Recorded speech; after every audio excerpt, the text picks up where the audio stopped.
রিফাত আমার 400 টাকা হাওলাত দিবি, আমার অনেক টাকা দরকার রে।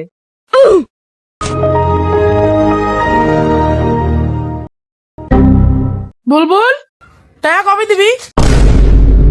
টাকাটা লই ঘরে যাইতে দে। আচ্ছা যা যা। কি রে বুলবুল টাকা? বেটা আমি টাকাটা কোনো কাজে লাগাইছি, টাকাটা লই ঘরে তো যাইতে দে। ঘরে গেলে দিয়ে দিবি তো?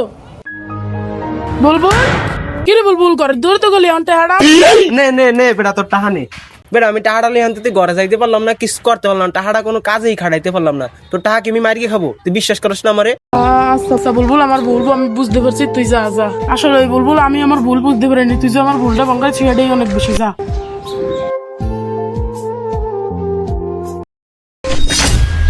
কি রে বুলবুল আমার টাকাটা দিবি না? আমার অনেক কষ্ট টাকা ভাই, দিয়ে দে। হ্যাঁ বেটা তুই তুই তুই মানুষ চিনতে ভুল করছিস বেটা। এনে তোর টাকা নে, তোর টাকা লাগবে না। যা যা, টাকা লাগলে আমার দ্বারাই আসবি, এনে আমার টাকা আমার মুখেই মারলি।